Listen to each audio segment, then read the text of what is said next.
Hello students, आज हम इस प्रैक्टिकल वीडियो में सॉर्ट और फिल्टर का उपयोग करके देखने वाले हैं। सॉर्ट और फिल्टर के बारे में हम पहले भी पढ़ चुके हैं। आज इस वीडियो में हम उनका उपयोग करके देखते हैं। आपको स्क्रीन पर एक स्प्रेडशीट दिख रही होगी। यह वही स्प्रेडशीट है जो हमने डिफाइन नेम वाले ऑप्शन को पढ़ते समय बनाई थी। इस स्प्रेडशीट में हमने दो कॉलम्स में एंट्री कर रखी है। पहला कॉलम है आइटम और दूसरा कॉलम है कॉस्ट। आइटम्स में हमने अलग अलग आइटम लिखे हुए हैं और उनके सामने उनकी कॉस्ट लिखी हुई है कि कौन सा आइटम कितने रुपए में हमें मिला। ठीक है, तो अब हम इसी स्प्रेडशीट में सॉर्ट और फिल्टर का उपयोग करके देखते हैं। हम सभी को पता है सॉर्ट और फिल्टर का ऑप्शन हमें डेटा टैब में दिया गया होता है। तो हम डेटा टैब में क्लिक करके सॉर्ट और फिल्टर ग्रुप में हमें सॉर्ट और फिल्टर का ऑप्शन दिया गया है। ठीक, अब इस स्प्रेडशीट में सबसे पहले हम सॉर्ट का उपयोग करके देखते हैं। हमने पढ़ा था कि हम सॉर्टिंग घटते क्रम में या बढ़ते क्रम में कर सकते हैं। आइए कैसे करते हैं यह देखते हैं। सबसे पहले हम स्प्रेडशीट में की गई एंट्रीज को सिलेक्ट करते हैं। इसके बाद हम सॉर्ट वाले ऑप्शन पर जाकर क्लिक करते हैं। हमारे सामने एक डायलॉग बॉक्स ओपन होता है जिसमें हमें कुछ चीजें बतानी है, जैसे कि हम कौन से कॉलम में सॉर्टिंग करना चाहते हैं। तो यहाँ पर अभी मैं कॉस्ट वाला कॉलम सिलेक्ट करता हूँ। किसके हिसाब से करना चाहते हैं, तो हमें वैल्यूज के हिसाब से ही सॉर्टिंग करना चाहता हूँ।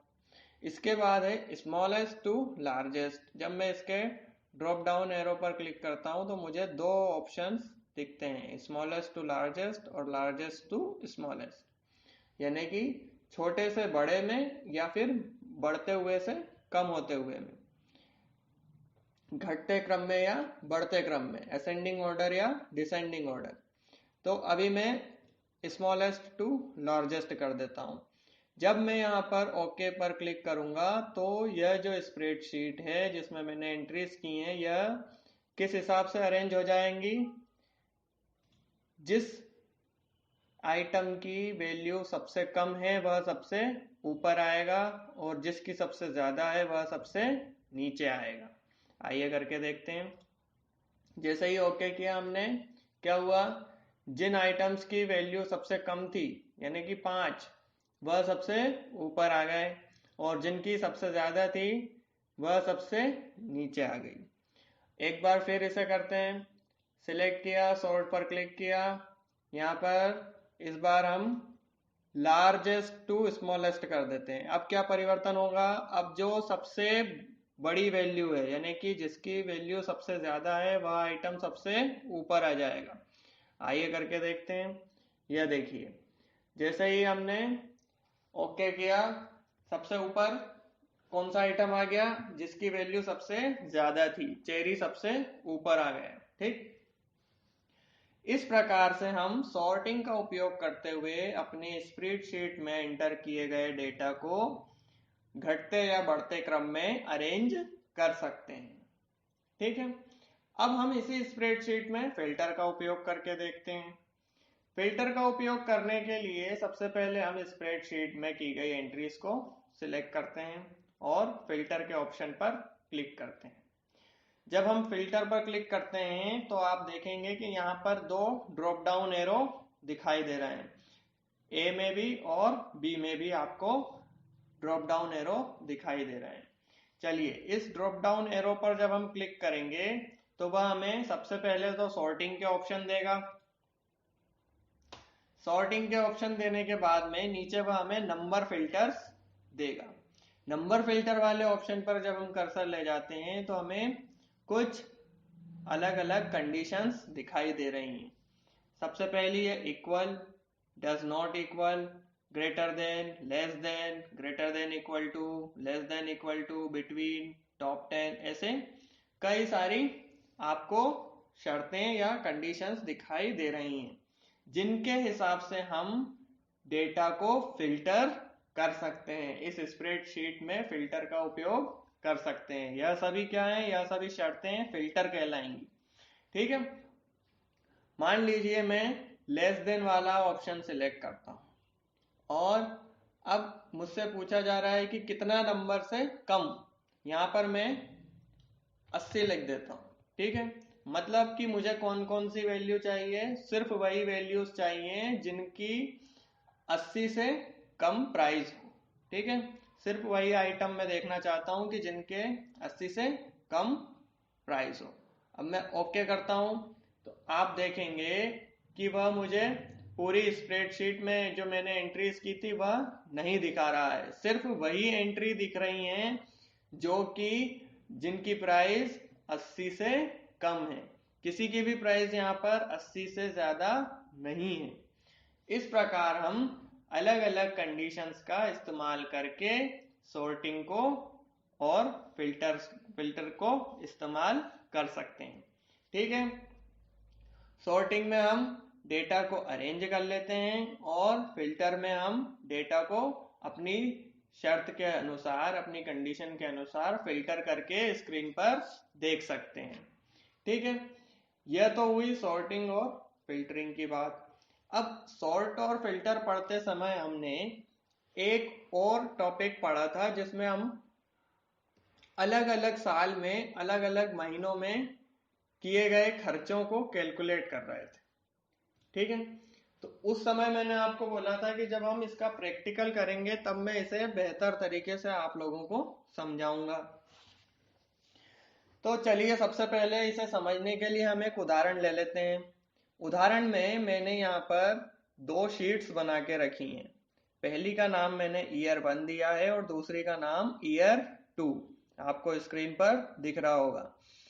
इस पर क्लिक करते हैं। यह है ईयर 1 नाम की शीट। इस ईयर 1 नाम की शीट में मैंने एक तरफ तो मेरे खर्चे लिखे हुए हैं और दूसरी तरफ आगे के कॉलम्स में मैंने महीनों का नाम लिख रखा है, जनवरी, फरवरी, मार्च और अप्रैल। इन 4 महीनों में मैंने अलग अलग चीजों पर कितना कितना खर्च किया, इसकी यह स्प्रेडशीट है, इसी की यह शीट है। ठीक, यह शीट मुझे क्या बता रही है कि कौन से महीने में मैंने किस चीज पर कितना खर्च किया है। जैसे कि जनवरी के महीने में मैंने ट्रेवलिंग के ऊपर 500 रुपए खर्च किए थे। इसी तरीके से मैंने एक शीट और बना रखी है जो ईयर 2 नाम से मैंने यहां पर सेव की है। इस ईयर 2 नाम की शीट में भी मैंने अलग अलग खर्चे दिखाए हैं कि कौन से महीने में मैंने किस चीज के ऊपर कितना खर्च किया है। ठीक है, अब ऐसी ही मान लो आपके पास 3 शीट्स हैं। ठीक है, अभी हमने सिर्फ 2 ही बना रखी हैं। अभी हम 2 का उदाहरण लेकर समझते हैं कि चलिए 2 शीट है हमारे पास। एक जो है यह 2019 की है और एक शीट जो है यह 2020 के खर्चों की है। ठीक है, अब आप यह पता करना चाहते हैं कि 2019 की जनवरी और 2020 की जनवरी में मैंने ट्रेवलिंग के ऊपर टोटल कितना खर्च किया। ठीक है, आपको टोटल निकालना है, तो यानी कि हमें जोड़ करना है। अब जोड़ करना है तो हम कौन सा फॉर्मूला इस्तेमाल करते हैं, सम का फॉर्मूला इस्तेमाल करते हैं। यह तो हमें पता है कि हम सम का फॉर्मूला इस्तेमाल कर सकते हैं, लेकिन इस बार हमारे पास इस कंडीशन में या इस स्थिति में हमारे पास क्या है, हमारे पास 2 शीट्स हैं। हमें एक इस पहली ईयर 1 नाम की जो शीट है उसमें से वैल्यू लेनी है और दूसरी वैल्यू लेनी है ईयर 2 नाम की शीट से। इसीलिए सम वाले फॉर्मूले में जो हम ब्रैकेट में जो वैल्यूज लिखते हैं, जो नंबर देते हैं, वह हम अलग लिखेंगे। इस बार हमें नंबर्स के साथ साथ यह भी बताना होगा कि यह वैल्यू कहाँ से लेनी है, शीट 1 से लेनी है या शीट 2 से लेनी है, ईयर 1 वाली से लेनी है या ईयर 2 वाले से लेनी है। तो चलिए हम कैलकुलेट करते हैं कि हमने जनवरी के महीने में इलेक्ट्रिसिटी बिल के ऊपर कितना खर्च किया 2019 की जनवरी में और 2020 की जनवरी में हमने इलेक्ट्रिसिटी बिल के ऊपर कितना खर्च किया है यह देखते हैं। सबसे पहले हम एक सेल सिलेक्ट करते हैं जिसमें हमें वैल्यू का रिजल्ट चाहिए। फिर हम फॉर्मूला लिखते हैं, सम का फॉर्मूला। ठीक है, सम का फॉर्मूला लिखने के बाद हम ब्रैकेट में यह बताते हैं कि हमें कौन कौन सी वैल्यूज को ऐड करना है। अब हमें कौन कौन सी वैल्यूज को ऐड करना है, तो सबसे पहले हमारे पास जो है वह है शीट 1 की, यानी कि ईयर 1 वाली जो हमने शीट बना रखी है, हमें उस शीट में से वैल्यू लेना है। तो उसके लिए हम क्या लिखेंगे, हम लिखेंगे ईयर 1 और फिर हम एक साइन लगाएंगे फैक्टोरियल का। ठीक, इसके बाद हम लिखेंगे उस सेल का नंबर जिसकी वैल्यू हमें लेना है। यहां पर हम क्या लिखेंगे, कौन सा नंबर का सेल है, वह सेल है B5। ठीक, इसके बाद हम सम का साइन लगाएंगे, जोड़ का साइन लगाएंगे, और अब हमें दूसरी वैल्यू कहां से लेनी है, ईयर 2 वाली शीट से। ठीक है, तो हम ईयर 2 लिखते हैं, ईयर 2 के बाद फिर फैक्टोरियल का साइन लगाते हैं और फिर सेल का नंबर देते हैं, कौन सा वाला सेल, B5, और इस ब्रैकेट को बंद कर देते हैं। अब जब हम इसको एंटर करेंगे तब आप देखेंगे कि वह हमसे वैल्यू को अपडेट करने के लिए पूछ रहा है। वह यह पूछ रहा है कि कौन सी वाली वर्कबुक में से ईयर 1 शीट की वैल्यू लेनी है। ठीक है, तो हमें यहाँ पर उस वर्कबुक को सिलेक्ट करना होगा जिस वर्कबुक में से हमने ईयर 1 और ईयर 2 की शीट बना रखी है। यहाँ पर मैंने इस चार्ट एंड सॉर्ट वाले वर्कबुक में ईयर 1 और ईयर 2 की शीट बना के रखी है, इसलिए मैं इसे सिलेक्ट करता हूं। अब यह तो मैंने ओके किया। ठीक है, जैसे ही मैंने ओके किया अब वह मुझसे पूछ रहा है कि कौन से नंबर की शीट, तो यहाँ पर मैं ईयर 1 सिलेक्ट करता हूं और ओके कर देता हूं।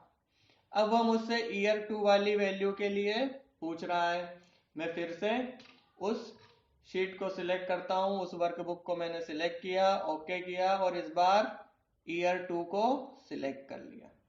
जैसे ही मैं ओके करूंगा यहाँ पर वह मुझे रिजल्ट में आंसर दे देगा कि 300 रुपए आपने इलेक्ट्रिसिटी बिल पर खर्च किए हैं। कब किए, जनवरी में।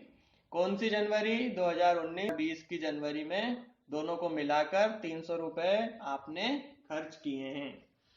इस प्रकार से अगर हमारे पास अलग अलग शीट्स हैं और हमें उनकी वैल्यूज को जोड़ना है, ठीक है, जबकि वैल्यू कहाँ है, अलग अलग शीट में है, एक ही शीट में वैल्यू नहीं है, ऐसी स्थिति में हम इस तरह के फॉर्मूले को बनाकर और वैल्यू को कैलकुलेट कर सकते हैं। ठीक है, आपको मैं उम्मीद करता हूं समझ में आया होगा। अगर नहीं आया है तो आप एक बार फिर मुझे बताएं, मैं दोबारा आपको समझा दूंगा। चलिए अब हम नेक्स्ट वीडियो में आपसे मिलेंगे।